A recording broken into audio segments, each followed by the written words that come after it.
You've managed to capture a RHIB, but don't want to build a large boat base around it. This build is designed for those who don't want to donate their stone reserves building a boat base. As we all know, sometimes RHIB ownership isn't exactly a long-term arrangement. Cost and upkeep is as shown. Remarkably, this base is only 721 stone per day and 68 fragments, including a double metal door and garage. One of the well-known challenges to building a RHIB base is determining the right height to build the base. Here's how I do it. Start by placing a square foundation just above the height of the water, then build out 3 square foundations and jump in the water. If your player model is about waist deep, you're okay. If you can see your player's legs, you're too shallow. And if your player starts the swimming animation, you're too deep. From here, adjust the twig foundations until you're about right. Once you're happy, build this starter so you can relax for the rest of the build. Upgrade that first square foundation to stone, add 2 walls and 2 double door frames. Add a regular double door to the shore side of the base, and add a garage door facing the ocean. TC can be placed anywhere in this 1x1.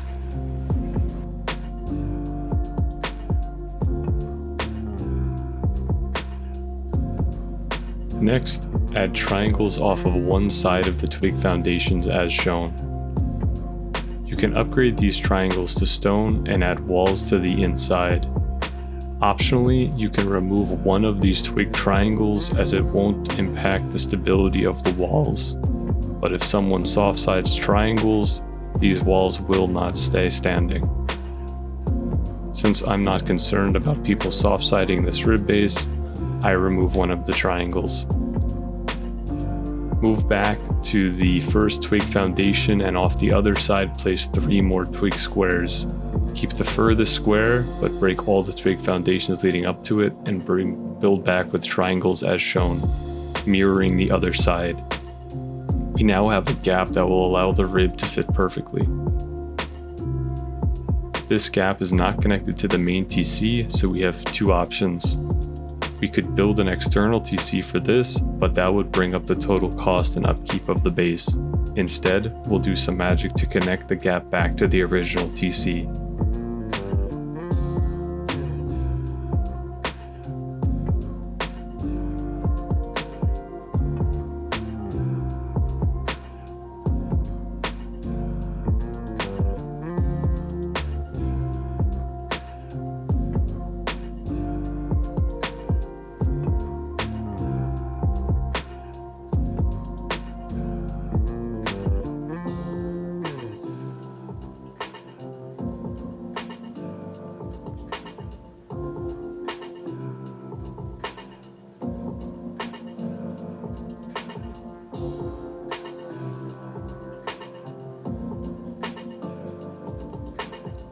And here that is again from an overhead view, starting with the roofs that are snapped to the left side of the base.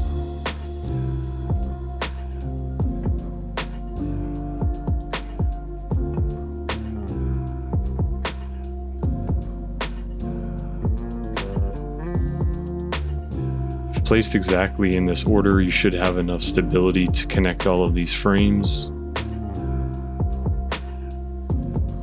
And we need to add 2 more frames here so that the gap is actually connected to this.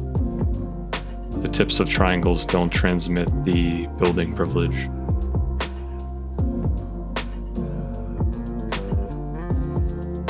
Next up, we have to place the gate.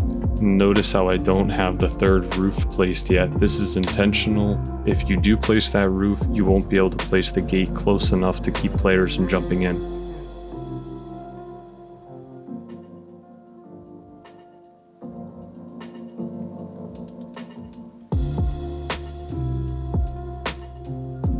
Add the last roof and this base is complete. Because this base relies on the wide gap in order to fit the RHIB, don't add any storage rooms by the front of the base.